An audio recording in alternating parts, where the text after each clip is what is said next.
Challenges that we face today are that attention spans are so short that the mechanism, the hook for drawing somebody in has to be pretty compelling and pretty quick.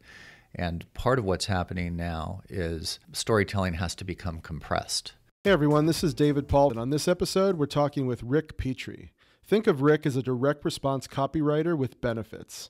A veteran of 20 plus years in the business, Rick has worked with virtually every product category, from fitness to housewares to financial services. During his tenure as president of the agency that's today known as Euro RSCG Edge, formerly the TAI Group, Rick was instrumental in building the world's largest DRTV agency. He's helped clients such as Bowflex, Charbroil, and Select Comfort realize over $1 billion in direct sales. Having committed his life to understanding the art and science of persuasion, Rick believes authentic collaboration with people who are passionate about their product or service is vital to achieving direct marketing prosperity. This is a great conversation. I'm sure you're going to get a lot out of it, so check it out. Hey, Rick, thanks a lot for joining us today. Absolutely. Thank you for having me. So for those who don't know you, just give us a quick background. What's your story? So I have over 30 years of experience in direct marketing. I helped build an agency called the TAI Group in Portland, Oregon that eventually was acquired by the agency network known as Havas with French origins. And today that is known as Havas Edge. And since 2005, when we parted ways, I've been providing creative services to both B2C and B2B advertisers and marketers. We've generated over $1 billion in sales. I've been a part of that, obviously, as part of a much greater team. And I've been very active in the industry in terms of participating in our trade associations and blogging and writing. And I had a column for 15 years, and I have over 200 published articles now, which is great, on best practices for direct marketing. Oh, that's great. Yeah, well, that's a tremendous library of content. We'll make sure to link to as much of that as we can along with this podcast. So great. So people can check it out. So take us back into the earlier days of your career, especially in direct response. What were some of the early products that you worked on that were most memorable for you?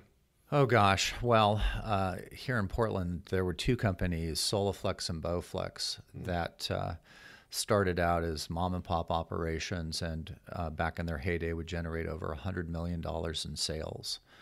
But at the TAI Group, what we really became known for was working with brand advertisers. When people hear direct response television, or DRTV as we call it, or infomercials, they immediately think of things like Yell and Sell, but wait, there's more.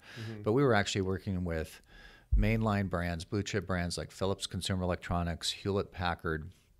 When TiVo was first introduced and nobody knew what a DVR was, we produced a half-hour show that showed you what time switching was and how you could use this device. Those are just some examples. Oh, yeah. So there's a quote from you that I love. I'll cite it here, and then we'll talk about it. You say, "A well-crafted, compelling story can stop a channel surfer on a dime, and every product, like every person, has a story to tell." So some of those examples, like Bowflex and even the early days of TiVo and things you've worked on more recently, how does storytelling play a role in especially longer form advertising and things like infomercials? Well, if you think about it, storytelling is really about creating a dramatic arc. It's about starting in one point and taking the viewer or the audience through a story that winds up with some sort of, epiphany or change at the end. And that's true of products, that's true of individual stories as well. I think that the challenges that we face today are that attention spans are so short that the mechanism, the hook for drawing somebody in has to be pretty compelling and pretty quick.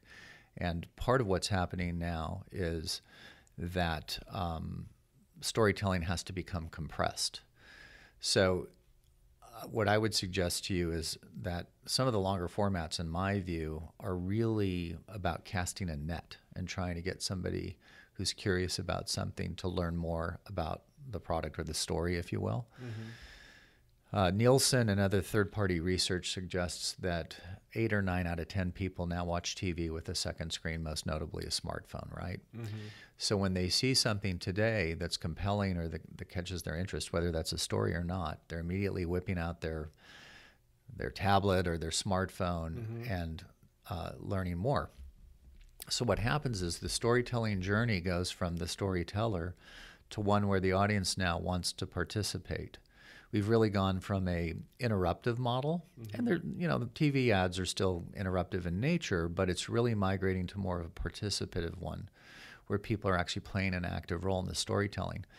Take, for example, on social media, when somebody like Anthony Bourdain, who tragically committed suicide recently, what's the first instinct many people have? Go on Facebook or some other social media platform mm-hmm. and post that and be the first in their tribe, if you will, to spread that information. It's almost like they're becoming a virtual pallbearer or something. Mm-hmm. They're playing a role in it. Right.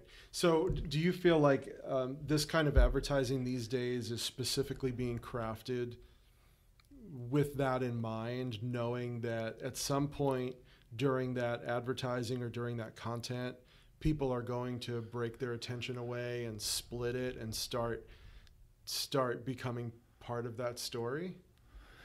Yeah, I mean, I think that in some ways they're an extension of the story, right? So if you think about every brand basically has a story that they tell. They have a unique selling proposition mm-hmm.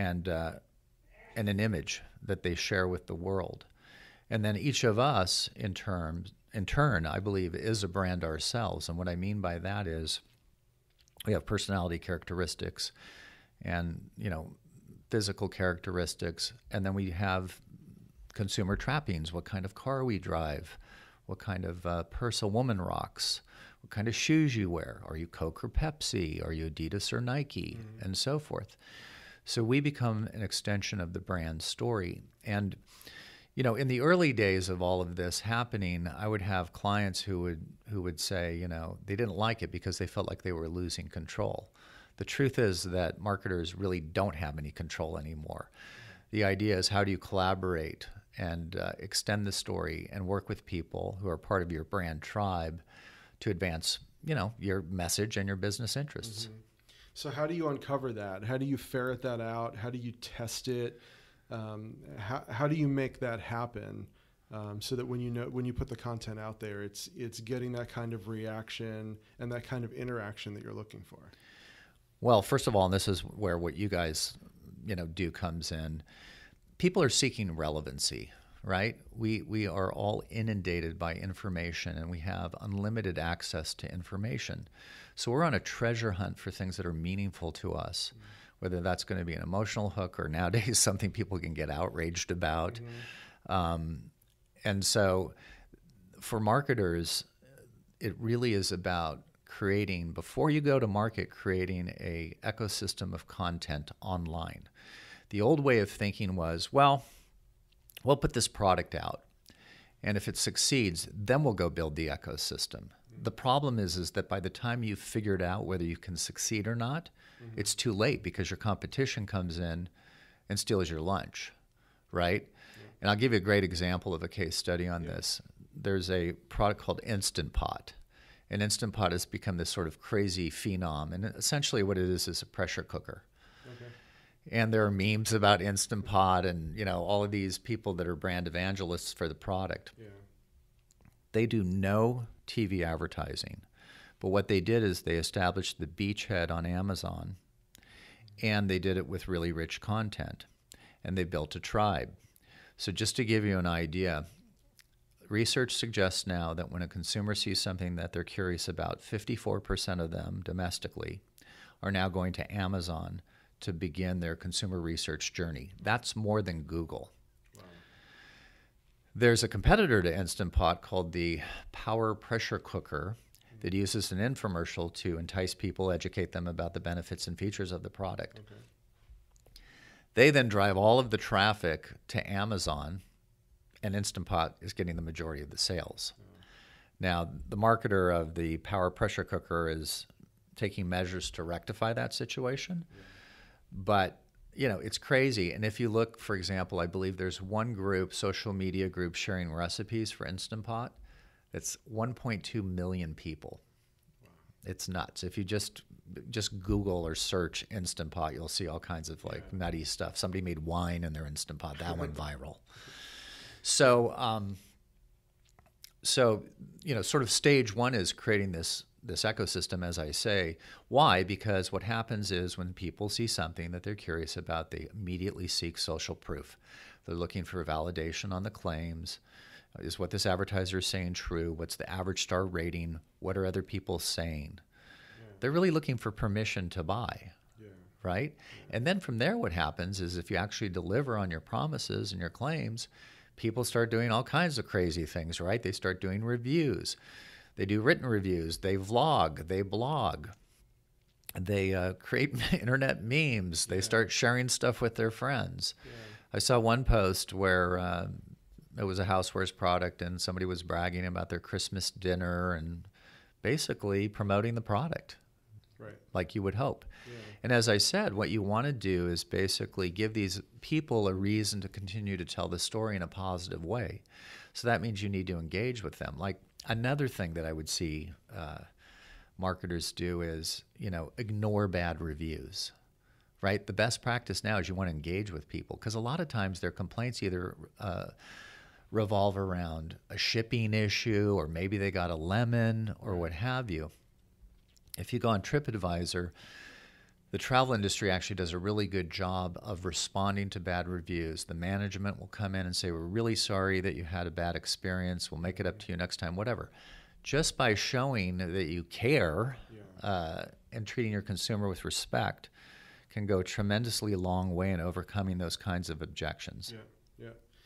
Well, and it's funny you mentioned reviews. I wasn't really necessarily planning to go here, but I'm curious about your opinion about how online reviews can shape or even undermine what marketers and advertisers are trying to do. So, for example, when I go to Amazon, and I'm part of that 54%, no doubt, and I go down and I start to look at the star reviews, I think they only show you about 3 before you have to expand. And when I go to OpenTable to look at restaurants before a trip, they also show 3 before you expand. And what I find in my own behavior is that if even one of those 3 is negative, I can become instantly turned off. Now, the marketer in me knows, okay, don't jump to conclusions, read through, there's more here. But for the average consumer, I'm really wondering what the impact of reviews these days has on all of the hard work that marketers and advertisers are doing to get people ready to make the purchase, and then these reviews coming in from,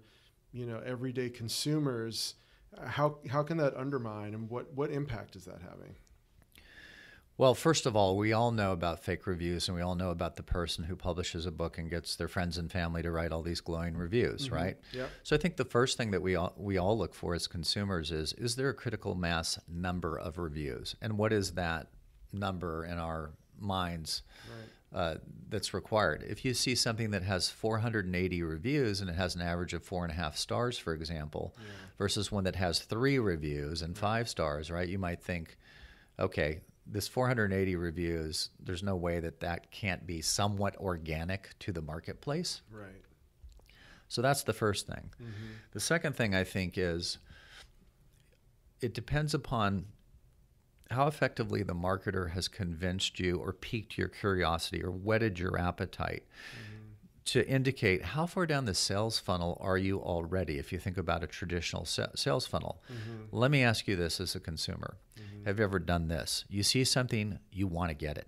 Mm-hmm. Now you're looking for that permission to buy I mentioned earlier. Right. So you go to a place like Amazon and you start reading all the glowing reviews and you're sort of dismissive of the negative ones because you really want to buy that thing. Right. I mean, I think that's part of human nature. So there's no question that they play a vital role, and I think increasingly reviews that involve video content. And I think, again, we can kind of tell when something's super slick versus somebody, that set up a tripod in their bedroom and is doing a review, right?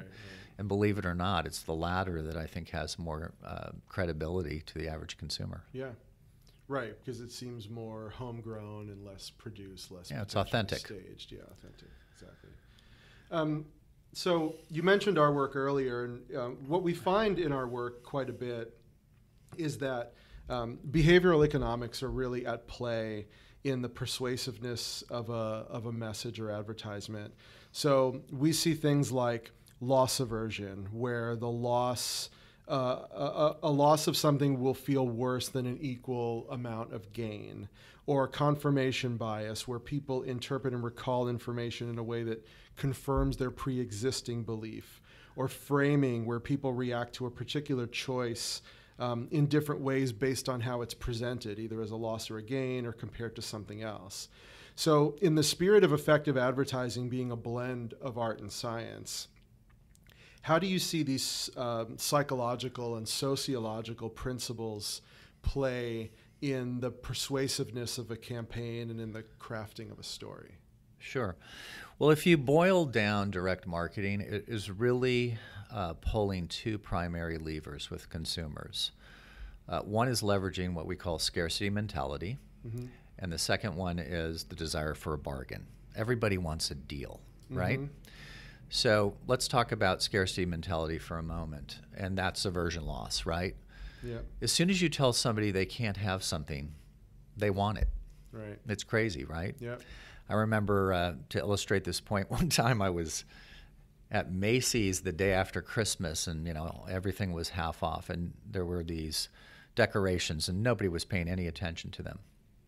And suddenly I started to take some of the boxes and pile them next to me, and the next thing you knew, there was another woman at the table, and then another one. It's mm-hmm. kind of like people looking up at the sky, and then all of a sudden everyone on the sidewalk is looking up. Right. Crazy, right? Yeah. But again, it's that thing of I might miss out. If you think about home shopping, QVC, HSN, and the like, mm-hmm. it's all about scarcity mentality. Hey, right. folks, you better call because we're running out of product, or we're only going to have this for the next 2 minutes. Yeah. Then the second lever, which is the desire for a bargain, they do very effectively. It's never $29.95. It's $28.57. They make you think that they've endeavored to shave every single penny off of it. Yeah.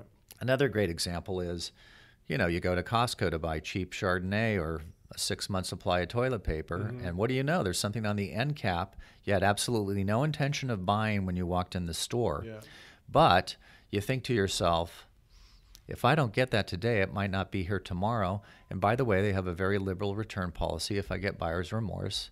And boom, all of a sudden there's something in your shopping cart. Right, right. So those tactics are really, they're being used all the time. Yes. Right. And consumers, on one hand, I think consumers are quite susceptible to it. The real thing comes down to, are they used for good or for evil, right? Are they used for deception, or are they really just used to be more effective and get the point across? Well, especially nowadays, because the internet and the amount of information, we can talk about misinformation, we can talk about fake news and all of that, but the bottom line is that we have unbridled access as consumers to mm-hmm. any and all information we want. Mm-hmm. Let's take, for example, the process of buying a car today versus 20 years ago. Yeah. When you walked onto the lot 20 years ago, it was a black box of information that only the dealer held. You might have talked to a few friends or whatever, but you really didn't have a clue. Yeah. Now you can walk in knowing what people all over the country paid for the car, what the options were, who's fair, who's not, who's a good deal. I mean, even like Car Gurus is a website where they have a meter that tells you if it's a fair, good, or great deal based upon some algorithm that they've developed. So, do advertisers manipulate consumers and use these tactics? Yeah. Part of the problem is that when these things become so commonplace, they sort of wear themselves out, and they create a lot of cynicism mm-hmm. among consumers, and I would say especially among the younger generation and millennials. They don't dig advertising. Yeah. I get that. Yeah. But at the same time, depending upon what resources are out there, the truth is going to be found out, right? Yeah. Because there's so much information online. And again, that goes back to what we were talking about in terms of social proof. Yeah, yeah. Yeah, at different times, for sure. All of these topics keep coming back to the internet and the amount of information that's available and power to the consumer, really. Yeah, I mean, we all are walking around with these supercomputers in our hands that basically give us access to anything we could want. And, people are doing it. If you look at, the combination of showrooming and web rooming. Showrooming is, you're in the aisle and you see something that you want to buy, and so you get your smartphone out and start price shopping and decide whether or not to order it from Amazon or some other e-tailer. Right. And then web rooming is doing your research online and then going to physical retail to look at the product and buy it. Yeah.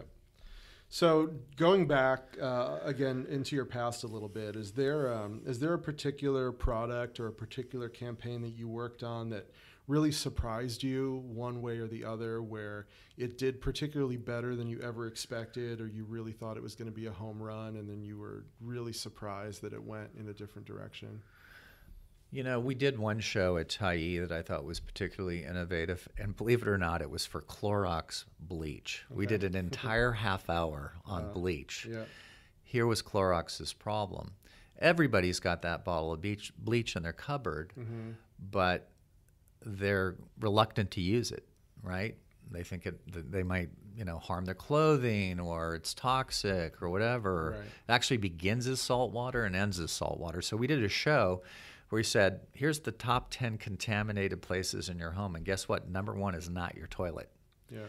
And it's things like your cutting board, where you could get salmonella. You pour Clorox bleach on it, it cleans it. Yeah. Disinfects it. Your garbage disposal, same deal.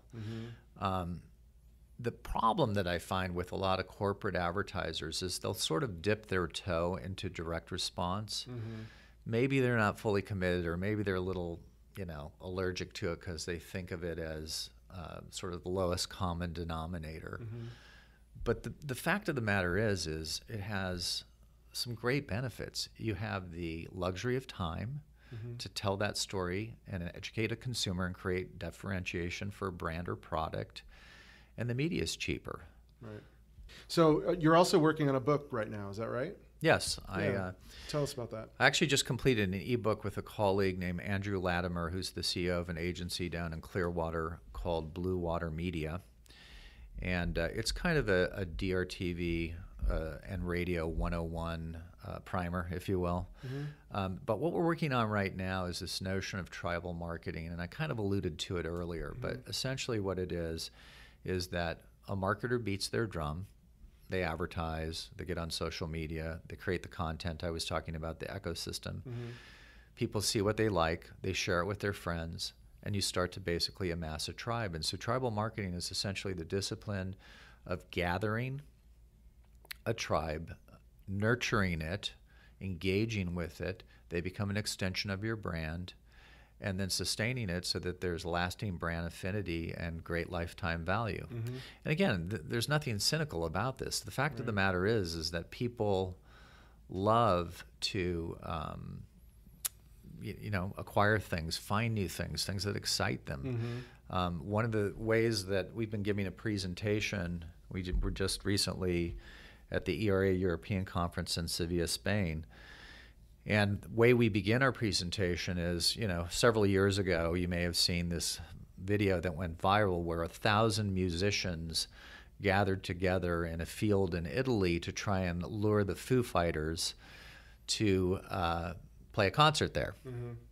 And so these 1,000 musicians, I believe they're called Rockin' 1,000, Learn to Fly in this field, and it's amazing. Now, what does that have to do with tribal marketing? These people are all consumers of music. They buy downloads. They buy tickets to concerts. And they came from all over the world. They came from Canada, Bosnia, France, the U.S., right? You name it. They could go and buy a Foo Fighter concert ticket for $50 or $100. Why would they spend that kind of money to gather in a field in northern Italy? Well, the reason is we all desire to be something that's bigger than ourselves. We all want to be part of something. And this effort succeeded. The Foo Fighters did come and play a concert there, and it's really an amazing story. There's a video of Dave Grohl that you can see on YouTube on his cell phone. I mean, how blown away would you be to see that kind of passion for your product, which is essentially what their music is. Is that ebook complete? Is it available or not quite yet? We're hoping to have it out in the fall. Okay. We've got a great animation piece that kind of describes it, and as I said, we're doing this presentation and so forth, and we're very excited about it because we think what we're trying to do is, I think there's a lot of confusion around this new world that we live in, where all these voices have influence. I mean, how many marketers have we seen that will say things like, social media, we tried that, it doesn't work. Right. The difference now is that the direct response of old produced an immediate cause and effect. We're in a world of longer tail, longer process. So the marketer has to be really committed. That is at odds with the idea of instant gratification, right? Yeah. Well, that's great. So as soon as the ebook is available, you'll make sure that we have the link to it. We'll go ahead and link it along with this podcast as well. I'm looking forward to that. This has been a fascinating conversation. Before I let you go, I have a few lightning round questions for you. So you mentioned earlier that you're an avid art collector, which I knew. How did you get started in that, and what's your most treasured piece right now, if you could possibly name one? Sure. Well, ironically, I actually started collecting antique advertising posters from Europe. Oh, that makes sense. Because when I was at the agency, we were in a 125-year-old brick building that had big walls, and that's a great way to get started because most art is actually priced by the square inch. Okay. My favorite artist is an artist out of Pasadena, a painter named Kenton Nelson.